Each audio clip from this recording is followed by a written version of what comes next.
Everyone, welcome to my YouTube channel. तो आज का हमारा क्लास नंबर 3 होने जा रहा है, जिसमें हम यूथ कंपटीशन टाइम्स का प्रीवियस ईयर क्वेश्चन करवाने वाले हैं आरआरबी ग्रुप डी का।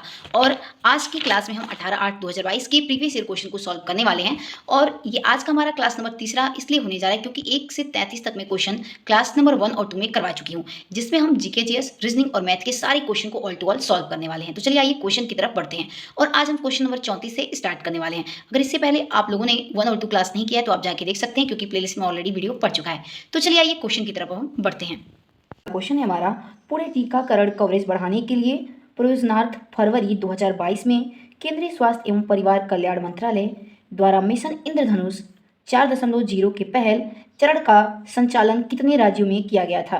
तो ऑप्शन ए है 11, ऑप्शन बी है 14, ऑप्शन सी है 16 या फिर ऑप्शन डी है 8। तो ऑप्शन नंबर ए हमारा इसमें करेक्ट हो जाएगा, यानी कि पूरे टीकाकरण कवरेज बढ़ाने के प्रयोजनार्थ फरवरी 2022 में जो केंद्रीय स्वास्थ्य एवं परिवार कल्याण मंत्रालय द्वारा मिशन इंद्रधनुष 4.0 के पहल चरण का जो संचालन किया गया था, ये कितने राज्यों में? तो 11 राज्यों में किया गया था।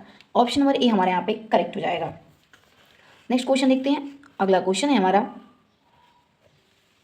पौधों में अपशिष्ट उत्पादन के रूप में ऑक्सीजन का कब और कैसे उत्सर्जित होती है? तो ऑप्शन नंबर इसमें करेक्ट आंसर बी हो जाएगा, यानी कि पौधों में अपशिष्ट उत्पादन के रूप में ऑक्सीजन दिन के समय प्रकाश एक ट्रक 60 किलोमीटर पर आवर की चाल से शहर पी से क्यू तक की यात्रा करता है और उसी मार्ग से 100 किलोमीटर पर आवर की चाल से पी तक वापस लौटता है। दी गई यात्रा में ट्रक की औसत चाल कितनी होगी? तो चलिए आइए इस क्वेश्चन को सॉल्व कर लेते हैं। यहाँ पे क्वेश्चन क्या बोला है कि कोई ट्रक है, मान लीजिए, तो पी से क्यू तक जा रहा है, ठीक है। तो जाने में समय 60 किलोमीटर पर आवर की स्पीड से जा रहा है वो, और आने का समय कितना है? 100 किलोमीटर पर आवर की स्पीड से वो वापस आ रहा है, ठीक। तो इसमें एवरेज स्पीड पूछा है, यानी कि औसत चाल कितनी है। तो एवरेज स्पीड का फॉर्मूला होता है 2v1 इंटू v2 अपॉन में v1 प्लस v2 हो जाएगा, ठीक है। फिर हम इन दोनों को क्या करेंगे? सॉल्व करने वाले हैं। 2 इंटू v1 हमारा कितना है? 60 है, v2 हमारा 100 दिया है, ठीक। इसके बाद 60 प्लस यानी कि v1 प्लस v2 कितना है? 100 है, यानी 2 गुणते, ठीक। इसके बाद 160 हो जाएगा। 6000, 2 गुणते 6000 अपॉन में 60, 0 से 0 कट गया। इसके बाद कटाएंगे 2 एकम 2, 2 8 16, 600 बटा में कितना है? 8 है, ठीक। 8 7 56, 56 हुआ, और 8 5 40, 4 बचेगा उसके बाद। तो यानी कि टोटल हमारा जो एवरेज स्पीड आया है वो कितना आ गया है? यानी कि 75 किलोमीटर पर आवर आ गया है, यानी कि 75 किलोमीटर प्रति घंटा आ गया, यानी कि ऑप्शन नंबर इसमें ए हमारा इसमें करेक्ट हो जाएगा, ठीक है। चलिए आइए नेक्स्ट क्वेश्चन देखते हैं। अगला क्वेश्चन है हमारा इसमें, समाज सुधारक ने 1828 में ब्रह्म समाज की स्थापना की और शिक्षा की वकालत करने तथा सती, बाल विवाह और सामाजिक विभाजन जैसी प्रथाओं का विरोध करने में अपनी अग्रणी भूमिका के लिए प्रसिद्ध हुए। तो वो कौन थे? तो स्वामी राजा राम मोहन थे। तो ऑप्शन नंबर ए हमारा इसमें करेक्ट हो जाएगा। ध्यान दीजिएगा, थोड़ा सा इसमें मिस्टेक दिया है। नेक्स्ट क्वेश्चन देखते हैं। अगला क्वेश्चन है हमारा, एक वस्तु को एक अवतल लेंस के मुख्य फोकस पर रखा गया है, ठीक। इनमें से कौन सा विकल्प निर्मित प्रतिबिंब के अभिलक्षणों को निरूपित करता है? ठीक, तो आइए ऑप्शन पढ़ते हैं। तो ऑप्शन नंबर ए हमारा वास्तविक और छोटा, ऑप्शन नंबर बी हो जाएगा आभासी और बड़ा, ऑप्शन नंबर सी हो जाएगा वास्तविक और बड़ा, या फिर ऑप्शन नंबर डी हमारा आभासी और अत्यधिक छोटा हो जाएगा। तो इसमें हमारा ऑप्शन नंबर एक करेक्ट हो जाएगा, यानी कि अगर एक वस्तु को हम जब अवतल लेंस के मुख्य फोकस पर रखते हैं तो उसका जो निर्मित प्रतिबिंब यानी जो उसका प्रतिबिंब बनता है तो कैसा बनता है? तो वो वास्तविक और कैसा बन जाता है? छोटा बन जाता है। ऑप्शन नंबर ए हमारा इसमें एकदम करेक्ट हो जाएगा। नेक्स्ट क्वेश्चन देखते हैं। नेक्स्ट क्वेश्चन दिया है हमारा, 1950 के मूल संविधान में एक सर्वोच्च न्यायालय की परिकल्पना की गई थी, जिनमें एक मुख्य न्यायाधीश और डैश अवर न्यायाधीश हो सकते हैं, जहां इस संख्या को बढ़ाने की जिम्मेदारी संसद पर छोड़ दी गई थी। तो कितने, यानी कि अवर न्यायाधीश की संख्या बोली गई थी। तो ऑप्शन नंबर बी हमारा इसमें करेक्ट हो जाएगा, यानी कि 7 हो जाएगा। नेक्स्ट क्वेश्चन देखते हैं। अगला क्वेश्चन है हमारा, विद्यालयों में यौन शिक्षा देने के महत्व को उजागर करने वाले कुछ कारणों का उल्लेख नीचे किया गया है। गलत विकल्प का चयन कीजिए। तो आइए पढ़ते हैं एक बार चारों ऑप्शन को। तो ऑप्शन हमारा ए दिया है, अपने शरीर में होने वाले बदलाव के बारे में जानकर किशोर किशोरियां एक दूसरे का मजाक उड़ाने लगते हैं। ऑप्शन ए है। ऑप्शन बी दिया है, विभिन्न मिथकों और भ्रांतियों को दूर करना। ऑप्शन सी, यौन आरंभ के दौरान होने वाले परिवर्तनों के बारे में ज्ञान, या फिर ऑप्शन डी, किशोरों किशोरियों को यौन शोषण से बचाने में सहायक, यानी कि ऑप्शन नंबर ए हमारा इसमें गलत हो जाएगा। ठीक है, नेक्स्ट क्वेश्चन देखते हैं। अगला क्वेश्चन हमारा मैथ से है। तो क्वेश्चन दिया है यहाँ पे ए 100 अंडे 4 मिनट में गिन सकता है, ठीक, जबकि बी उतने ही अंडे को 5 मिनट में गिन सकता है। यदि वे एक साथ मिलकर 450 अंडे गिनने के लिए काम करते हैं तो उन्हें कितना समय लगेगा। तो चलिए आइए इस क्वेश्चन को सॉल्व करते हैं। तो चलिए देखते हैं। क्वेश्चन बोला है कि ए 100 अंडे को 4 मिनट में गिन सकता है, ठीक। तो यहाँ मैंने ए जो प्रति मिनट जो अंडा गिन रहा है उसकी क्षमता कितनी है लिख ली हूँ, तो कितनी है, तो 100 बटा में क्या हो जाएगा, 4 हो जाएगा, ठीक। बी दिया है कि बी उतने ही अंडे 5 मिनट में गिन सकता है, यानी कि ये 100 अंडे को कितने मिनट में गिन रहा है, तो 5 मिनट में गिन रहा है, ठीक। इसके बाद हम फिर क्या करेंगे, इसके बाद दोनों को भाग करते हैं तो ये हमारा 25 आ जाएगा, ठीक, और ये हमारा कितना आ जाएगा, 20 आ जाएगा, ठीक है। उसके बाद हम क्या करेंगे, क्वेश्चन बोला है कि 450 अंडे गिनने के लिए काम करते हैं तो उन्हें कितना समय लगेगा, ठीक। तो 450 अंडे गिनने के लिए कितना समय लगा, तो 25, यानी कि जो ए प्रति मिनट क्षमता है, बी प्रति मिनट क्षमता है, दोनों को क्या कर देंगे, जोड़ देंगे, ठीक है। उसके बाद क्या कर देंगे, भाग दे देंगे, कितना हो जाएगा, तो 45 हो जाएगा, ठीक। तो कितना आ जाएगा, 10 हमारा आंसर आ जाएगा, यानी कितना मिनट लगेगा, 10 मिनट लगने वाला है, ठीक। तो ऑप्शन नंबर इसमें डी हमारा एकदम करेक्ट हो जाएगा। चलिए नेक्स्ट क्वेश्चन देखते हैं। तो यहाँ नेक्स्ट क्वेश्चन हमारा दिया हुआ है, बायो से रिलेटेड है कि कौन सी आकृति फ्लोएम में भोजन की गति का सही निरूपण करती है, ठीक। तो इसमें हमारा ऑप्शन नंबर भी एकदम करेक्ट हो जाएगा। इस फिगर में थोड़ा सा मतलब कलरफुल नहीं दिया, इसलिए आप लोग को समझ में नहीं आ रहा होगा। आइए नेक्स्ट क्वेश्चन देखते हैं। अगला क्वेश्चन है हमारा, पंकज आडवाणी ने किसे हराकर एशियाई 100 यूपी बिलियर्ड्स चैंपियनशिप 2022 में अपना 8वां खिताब जीतने के साथ अपना 41वां खिताब हासिल किया है। तो ऑप्शन नंबर बी करेक्ट हो जाएगा, ए करेक्ट हो जाएगा, यानी कि पंकज आडवाणी ने ध्रुव सीतवाला को हराकर एशियाई 100 यूपी बिलियर्ड्स चैंपियनशिप 2022 में इन्होंने अपना 8वां खिताब जीतने के साथ साथ 41वां खिताब हासिल किया है, यानी कि ऑप्शन नंबर हमारे यहाँ पे करेक्ट हो जाएगा, ठीक है। नेक्स्ट क्वेश्चन देखते हैं। नेक्स्ट क्वेश्चन हमारा दिया है, वर्तमान में मेरे पिता की आयु मुझसे 25 वर्ष अधिक है। 5 वर्ष पहले हमारी आयु का योगफल 39 था, तो मेरी वर्तमान में आयु ज्ञात कीजिए। तो आइए इस क्वेश्चन को सॉल्व करते हैं। तो चलिए यहाँ पे क्वेश्चन है कि वर्तमान में मेरे पिता की आयु मुझसे 25 वर्ष अधिक है, ठीक। तो माना पिता की आयु पहले मान लेते हैं, क्या रही होगी, x रही होगी, ठीक। और बोला है कि मेरे पिता की आयु मुझसे 25 वर्ष अधिक है, यानी कि जब पिता की आयु 25 वर्ष अधिक है तो पुत्र की आयु 25 वर्ष क्या होगी, छोटी होगी। तो पुत्र की आयु कितनी हो जाएगी, x माइनस 25 हो जाएगी, ठीक है। उसके बाद बोला है कि 5 वर्ष पहले हमारी आयु का योगफल 39 था, ठीक, यानी कि 5 वर्ष पहले तो x माइनस 5 कर देंगे इसमें से, और इसमें से भी x माइनस 25 माइनस क्या कर देंगे, 5 कर देंगे। समझ में आ रहा है। उसके बाद क्या करेंगे, क्या हो जाएगा, x माइनस कितना हो जाएगा, 30, क्योंकि माइनस माइनस प्लस सिंबल किसका लगेगा, माइनस का लगेगा, ठीक है। उसके बाद क्वेश्चन बोला है कि हमारी आयु का योगफल, यानी कि पिता और पुत्र के आयु का योगफल, तो ये x माइनस 5 हो जाएगा और ये प्लस हो जाएगा x माइनस 30। योगफल कितना आ रहा है, तो 39 आ रहा है, ठीक है, 39 बोला है क्वेश्चन में। उसके बाद हम इसको सॉल्व कर देते हैं। x minus 5 plus x minus कितना हो जाएगा, 30, बराबर कितना है, 39 के, ठीक। दोनों को जोड़ेंगे तो 2x हो जाएगा और माइनस कितना हो जाएगा, 35, बराबर कितना हो जाएगा, 39, ठीक है। इसके बाद 2x बराबर 39, और ये जब माइनस है, जब इक्वल टू के उधर जाएगा तो क्या हो जाएगा, माइनस 35 प्लस 35 हो जाएगा, तो 2x इक्वल टू, ठीक। अब इसको ऐड कर लेते हैं, 74 हो जाएगा, ठीक। उसके बाद x बराबर 74 बटा में कितना हो जाएगा, 2 हो जाएगा। इसको डिवाइड करेंगे, 2 3 6 2 7 14, तो x बराबर हमारा कितना आ गया, 37 आ गया। समझ में आ गया। इसके बाद क्या बोला है कि मेरी आयु वर्तमान में ज्ञात कीजिए, ठीक। तो वर्तमान में बोला है, तो इसमें पुत्र की आयु, माना पुत्र की आयु कितनी थी, तो x माइनस 25 थी, और पिता की आयु कितनी थी, तो x थी। तो पुत्र की आयु पूछा है कि मेरी वर्तमान में आयु ज्ञात कीजिए, तो क्या कर देंगे, 37 माइनस 25 कर देंगे, ठीक है। तो आंसर कितना आ जाएगा हमारा, 12 आ जाएगा, ठीक है। आइए देखते हैं ऑप्शन में, यानी कि ऑप्शन नंबर बी हमारा इसमें करेक्ट हो जाएगा। कितना हो जाएगा, 12 वर्ष किसकी आयु, पुत्र की आयु हो जाएगी। नेक्स्ट क्वेश्चन देख लेते हैं। अगला क्वेश्चन दिया है, एक टेलीविजन की कीमत एक प्रिंटर की कीमत से रुपीज़ 35,000 कम है। यदि प्रिंटर की कीमत टेलीविजन की कीमत से दुगनी है तो टेलीविजन की कीमत ज्ञात कीजिए। तो आइए इस क्वेश्चन को सॉल्व करते हैं। तो चलिए अब हम क्वेश्चन समझते हैं। क्वेश्चन दिया था कि एक टेलीविजन की कीमत एक प्रिंटर से ₹35,000 कम है। यदि प्रिंटर की कीमत टेलीविजन की कीमत से दुगनी है तो मान लीजिए टेलीविजन की कीमत x रही होगी और प्रिंटर की दुगनी यानी कि 2x हो जाएगी। ठीक है, यानी इसको भी कह सकते हैं 2:1 में है। ठीक, इसके बाद बोला है कि एक टेलीविजन की कीमत एक प्रिंटर की कीमत से ₹35,000 कम है, यानी कि प्रिंटर की कीमत अधिक है और टेलीविजन की कम है, तभी तो माइनस करने के लिए बोल रहा है कि कीमत कम है। तो हम करेंगे 2x माइनस x बराबर कितना हो जाएगा 35,000। तो ये x बराबर कितना हो जाएगा 35,000 हो जाएगा, यानी कि इसमें ऑप्शन नंबर कौन सा हमारा सही हो जाएगा, ऑप्शन नंबर बी एकदम हमारा इसमें करेक्ट हो जाएगा। ठीक है, आइए नेक्स्ट क्वेश्चन देखते हैं। तो x की वैल्यू कितनी आ जाएगी 35,000 आ जाएगी। ठीक है, 35,000 आ जाएगी और यहाँ पे x किसको माने थे तो टेलीविजन को, यहाँ पे पूछा किसका है तो टेलीविजन की कीमत ज्ञात कीजिए। तो answer number option number B correct हो जाएगा, यानी कि आंसर हमारा 35,000 हो जाएगा। ठीक है, नेक्स्ट क्वेश्चन देखते हैं। अगला क्वेश्चन दिया है हमारे यहाँ पे,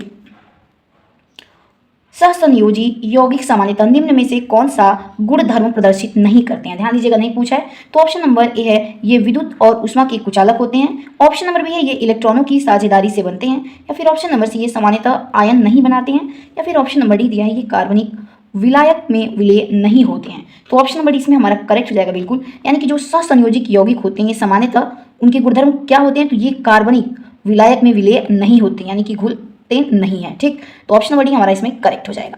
नेक्स्ट क्वेश्चन देखते हैं। अगला क्वेश्चन हमारा मैथ से संबंधित है। तो क्वेश्चन क्या दिया है देख लेते हैं। पहले क्वेश्चन दिया है हमारा, दिए गए समीकरण में निम्न में किन दो संख्याओं के स्थान परस्पर बदल देने पर समीकरण संतुलित हो जाएगा। तो यहाँ पे क्वेश्चन दिया 7 गुणित 8 प्लस 9 माइनस 6 भागा 3 बराबर क्या आना चाहिए 59 यहाँ पे आना चाहिए। ठीक है, तो इसमें बोला या तो 8 9 को एक्सचेंज कीजिए आपस में बदलिए, तो 3 6 को, तो आप बारी बारी से बाई ऑप्शन चेक करेंगे तो आपका आंसर आ जाएगा, लेकिन इसमें ऑप्शन नंबर सी आएगा। तो चलिए हम क्वेश्चन को करते हैं।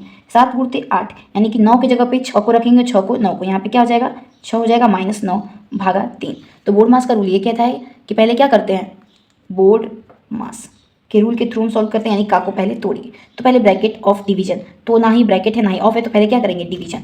तो 7 गुणित 8 प्लस 6 माइनस 3 के 9 3 हो गया।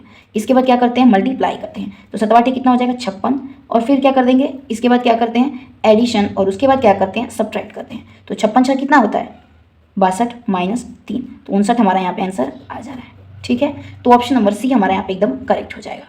ठीक, आइए नेक्स्ट क्वेश्चन देखते हैं।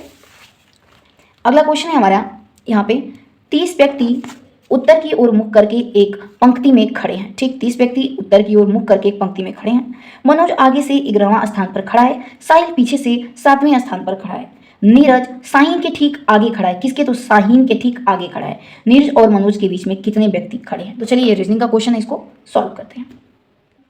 तो चलिए यहाँ क्वेश्चन दिया है, पहले से ही बताया है कि 30 व्यक्ति उत्तर की ओर खड़े हैं, यानी कि टोटल नंबर ऑफ पर्सन कितने हैं व्यक्ति 30 हैं, और यहाँ पे बोला है कि 11वें स्थान पर कौन खड़ा है तो मनोज खड़ा है। तो मनोज हमारा 11वें स्थान पे हो गया, और पीछे से साहिल, तो पीछे से साहिल 7वें पर है और नीरज 8वें स्थान पर है। ठीक, तो क्वेश्चन पूछा है नीरज और मनोज के बीच कितने व्यक्ति खड़े हैं। ठीक, नीरज और मनोज के बीच कितने व्यक्ति खड़े हैं, तो मनोज हमारा 11वें स्थान पर है और नीरज 8वें स्थान पर है। ठीक, तो टोटल नंबर ऑफ 30 हो गए, और इन दोनों के बीच में कितने लोग हैं तो क्या कर देंगे 11 प्लस 8 कर देंगे हम टोटल, तो कितने हो जाएंगे 19 हो जाएंगे। समझ में आया, और फिर टोटल में से हम माइनस करेंगे तो इन दोनों के बीच में कितने नंबर ऑफ व्यक्ति हैं ये हमको पता चल जाएगा। समझ में आ रहा है, तो जब हम माइनस करेंगे तो आंसर हमारा कितना आ जाएगा 12 व्यक्ति आ जाएंगे। तो देखिए ऑप्शन नंबर कौन सा सही, तो इसमें ऑप्शन नंबर डी हमारा इसमें करेक्ट हो जाएगा, यानी कि 12 व्यक्ति आ जाएंगे। किसके किसके बीच, तो नीरज और मनोज के बीच कितने व्यक्ति खड़े हैं तो 12 व्यक्ति खड़े हैं। नेक्स्ट क्वेश्चन देखते हैं। नेक्स्ट क्वेश्चन दिया है, भारत के संविधान का कौन सा संशोधन ग्राम सभा को राज्य विधान मंडलों द्वारा सौंपे गए कार्यों पर सख्तियों को करने के लिए पंचायत राज प्रणाली की नींव के रूप में परिकल्पित करता है। तो ऑप्शन नंबर इसमें डी करेक्ट हो जाएगा, यानी कि भारत के संविधान का 73वां जो संशोधन है वो ग्राम सभा को राज्य विधान मंडलों द्वारा सौंपे गए कार्यों और सख्तियों को करने के लिए पंचायत राज प्रणाली की नींव के लिए इसकी क्या करता है परिकल्पना करता है, यानी कि ऑप्शन नंबर डी हमारा यहाँ पे करेक्ट हो जाएगा। नेक्स्ट क्वेश्चन देखते हैं। अगला क्वेश्चन क्या है, तो नेक्स्ट क्वेश्चन है डॉबेराइनर के त्रिक की उपलब्धि क्या थी। तो ऑप्शन नंबर बी करेक्ट हो जाएगा, यानी कि इन्होंने तत्वों के गुणधर्मों को परमाणु द्रव्यमानों के साथ जोड़ने का पहला इन्होंने प्रयास किया था। तो ऑप्शन नंबर बी हमारा इसमें एकदम करेक्ट हो जाएगा। नेक्स्ट क्वेश्चन देखते हैं। अगला क्वेश्चन है हमारा, दो माध्यमों को पृथक करने वाले इंटरफेस पर आपतित एक प्रकाश किरण का मार्ग नीचे दिए गए चित्र में दर्शाया गया है। माध्यम बी के सापेक्ष माध्यम ए का अपवर्तनांक किसके बराबर होगा। तो इसमें हमारा ऑप्शन नंबर कौन सा आंसर करेक्ट हो जाएगा, तो डी ऑप्शन करेक्ट हो जाएगा। तो चलिए आइए इसको भी हम सॉल्व करके एक बार देख लेते हैं। तो चलिए यहाँ पे जो क्वेश्चन हम सॉल्व करेंगे इसको हम स्नेल्स लॉ कहते हैं, ठीक है, यानी ये फिजिक्स। तो चलिए क्वेश्चन को सॉल्व करने वाले हैं। साइन आई अपॉन में साइन आर हमारा ये स्नेल्स लॉ का फॉर्मूला है, ठीक। ये इंसिडेंस रे होता है, ये रिफ्लेक्टिव इंडेक्स रे होता है, ठीक है।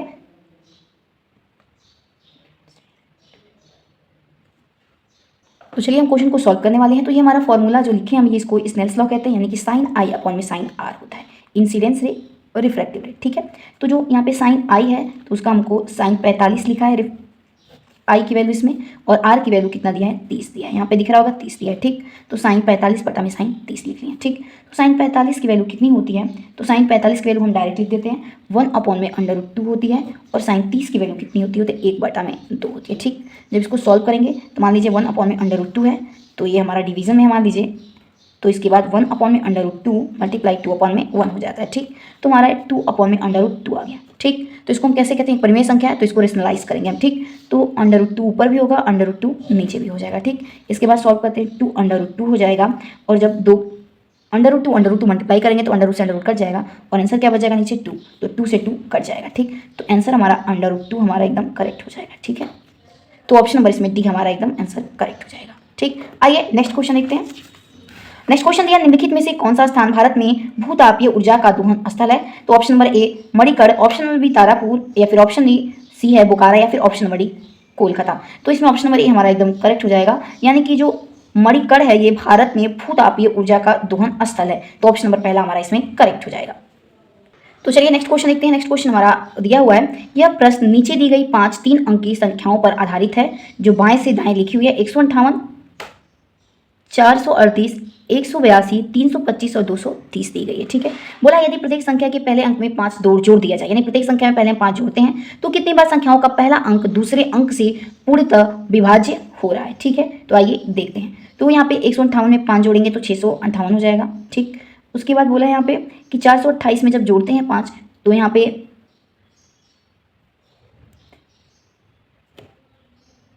कितना हो जाएगा, तो 958 हो जाएगा, यानी कि पहले अंक में बोला है तो 5 और 4 कितना हो जा रहा है, 9, और यहाँ पे 5 1 6 हो जा रहा है, ठीक है। 158 में डायरेक्ट 5 नहीं जोड़ना है, पहले अंक में बोला है, ठीक है। इसके बाद 182 में जब 5 जोड़ेंगे यानी उसके 1 और 5 को जोड़ेंगे तो 682 हो जाएगा।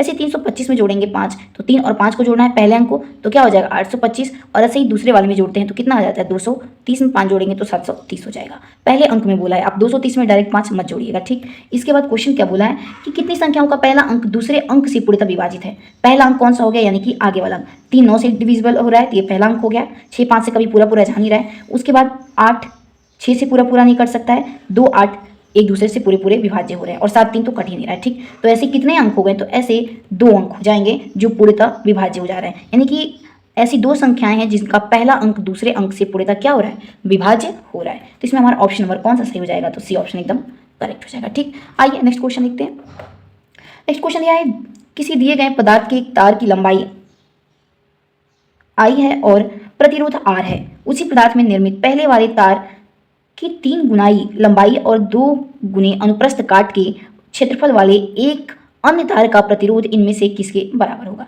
तो चलिए इस क्वेश्चन को सॉल्व करके दिखाते हैं। तो चलिए क्वेश्चन अब हम सॉल्व करते हैं। यहाँ पे क्वेश्चन आई नहीं एल दिया, ठीक है, लंबाई हमारी एल दी हुई है। तो बोला है कि जो लंबाई है एल है, प्रतिरोध इसका आर है, और नए तार की लंबाई कितनी बोली है, तो 3 गुनी कर दी जा रही है, ठीक है, और उसका क्षेत्रफल 2 गुना कर दिया जा रहा है, ठीक है। तो क्षेत्रफल 2 गुना हो गया और नए तार की लंबाई 3L हो गई, ठीक है। तो प्रतिरोधकता बोला है, इसमें प्रतिरोध इसमें आर दिया, तो पूछा क्या है हमको कि प्रतिरोध इनमें से किसके बराबर होगा, तो R = ρL/A होता है इसका फॉर्मूला, ठीक है। यानी कि R = ट्रिक से याद कर लेते हैं कि रो ले बेटा A, ठीक है। तो R = नए तार की हो जाएगी रो 3L/2A हो जाती है, ठीक है। उसके बाद हम क्या करते हैं, आपको पहले ही पता है कि R बराबर किसके दिया है, ρL/A के दिया है, ठीक। तो R 3/2 ρL/A अलग कर सकते हैं, ठीक। उसके बाद क्या बोला है कि R बराबर 3/2, तो इसकी जगह पे हम क्या लिख सकते हैं, R को लिख सकते हैं, क्योंकि R बराबर है ρL/A के, तो 3/2 R लिख देंगे। यानी कि आंसर नंबर कौन सा सही हो जाएगा हमारा 3/2, ऑप्शन नंबर बी एकदम हमारा करेक्ट हो जाएगा, ठीक है। आइए नेक्स्ट क्वेश्चन देखते हैं। तो चलिए अगला क्वेश्चन दिया है, यदि LAMENT के सभी अक्षरों को वर्णानुक्रम के अनुसार व्यवस्थित किया जाए तो कितने अक्षरों की स्थिति अपरिवर्तित रहेगी।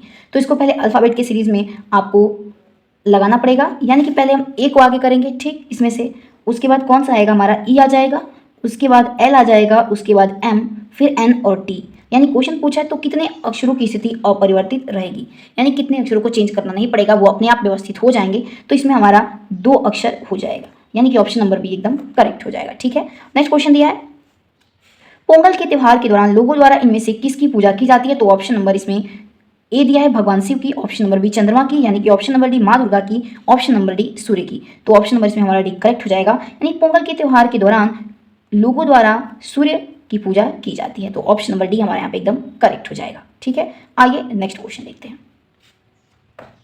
तो चलिए पहले क्वेश्चन पढ़ लेते हैं। क्वेश्चन हमारा रीजनिंग का दिया है, नीचे 3 कथन और 3 निष्कर्ष दिए गए हैं, कथनों को सत्य मानते हुए विचार करें, भले ही वे सामान्यतः ज्ञात तथ्यों के भिन्न प्रतीत होते हैं, और बताएं कि कौन से निष्कर्ष तार्किक रूप से दिए गए कथनों का पालन करते हैं। कथन हमारा दिया है और निष्कर्ष भी नीचे दिया गया है। ठीक है, चलिए पहले हम कथन को पढ़ लेते हैं। कथन दिया है, सभी घास झाड़ियां हैं, सभी जड़ें फल हैं, और सभी फल क्या हैं, फूल है। ठीक है, तो आइए इसकी पहले मैपिंग कर लेते हैं। तो क्वेश्चन क्या बोल रहे हैं यहाँ पे कि सभी घास झाड़ियां हैं, तो पहले हम किसको बना देते हैं, घास को बना देते हैं, और सभी घास ये किस में आ रहे हैं, तो झाड़ियाँ में आ रहे हैं, यानी कि ये क्या हो गया, झाड़ियाँ। ठीक है, इसके बाद क्वेश्चन क्या बोला है कि सभी जड़ें फल हैं, तो ध्यान दीजिए, ना ही जड़ ना ही फल, ऊपर किसी में भी नहीं आया, तो इसकी अलग से हम क्या करते हैं, मैपिंग करते हैं। तो पहले किसको बना देंगे, जड़ को बना देंगे। ठीक, तो सभी जड़ क्या हैं, फल हैं, फल में आ गए।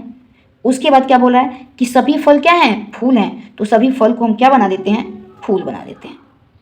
ठीक है, सभी फल को हम क्या बना दे रहे हैं, फूल बना दिए। उसके बाद अब इसका क्या पढ़ने वाले हैं, निष्कर्ष पढ़िए। निष्कर्ष दिया है कि सभी घास फूल हैं, तो क्या सभी घास फूल हैं, तो एकदम गलत है, क्योंकि घास और फूल एक दूसरे से कहीं भी मेल नहीं खा रहे हैं, यानी कि ये टच नहीं हो रहे हैं। तो पहला जो निष्कर्ष है हमारा ये गलत हो गया। ठीक, नेक्स्ट बोला है कि सभी जड़ें फूल हैं, तो देखिए क्या सभी जड़ें ये फूल हैं, तो हाँ ये सभी जड़ें किसके अंतर्गत आ रही हैं, तो फूल के अंतर्गत। तो दूसरा ऑप्शन एकदम हमारा ये करेक्ट हो जाएगा। ठीक है, नेक्स्ट बोला है कि कुछ फूल फल हैं, तो कुछ फूल क्या फल के अंतर्गत आते हैं, तो देखिए जो कुछ फूल हैं वो फल के अंतर्गत आ रहे हैं, तो ऑप्शन नंबर तीसरा भी हमारा क्या हो जाएगा, करेक्ट हो जाएगा। तो पढ़ लेते हैं कौन सा निष्कर्ष इसमें से सही है हमारा। तो ऑप्शन नंबर ए दिया है केवल निष्कर्ष तीसरा पालन करता है, ऑप्शन नंबर बी दिया है केवल निष्कर्ष दूसरा और तीसरा पालन करता है। तो हमारा निष्कर्ष दूसरा और तीसरा ही सही था, तो ऑप्शन नंबर बी एकदम हमारा इसमें करेक्ट हो जाएगा। ठीक है, तो चलिए दोस्तों, जितने भी क्वेश्चन बाकी हैं हम अपने नेक्स्ट क्लास में यानी कि पार्ट नंबर 3 में करने वाले हैं, क्योंकि इससे पहले मैं 2 पार्ट में एक प्रीवियस ईयर पेपर। तो चलिए दोस्तों, इससे आगे वाले क्वेश्चन को हम नेक्स्ट पार्ट में देखने वाले हैं, इससे पहले एक और पार्ट में करवाई हूँ। ठीक, तो चलिए दोस्तों, नेक्स्ट यानी कि आगे क्वेश्चन हम नेक्स्ट पार्ट में देखने वाले हैं, इससे पहले मैं एक और पार्ट इसका करवा चुकी हूँ। तो चलिए मिलते हैं अपने अगले वीडियो में। और ये जो हमारा क्लास था ये हमारा ये दूसरा मतलब कि पार्ट था। तो चलिए दोस्तों, इससे आगे वाले क्वेश्चन को हम नेक्स्ट पार्ट में अपने देखने वाले हैं। अगर वीडियो पसंद आए तो इसे लाइक से सब्सक्राइब करना ना भूलें, और अपनी राय कमेंट में जरूर दीजिएगा। तो मिलते हैं अपने नेक्स्ट पार्ट में, तब तक के लिए जय हिंद, जय भारत।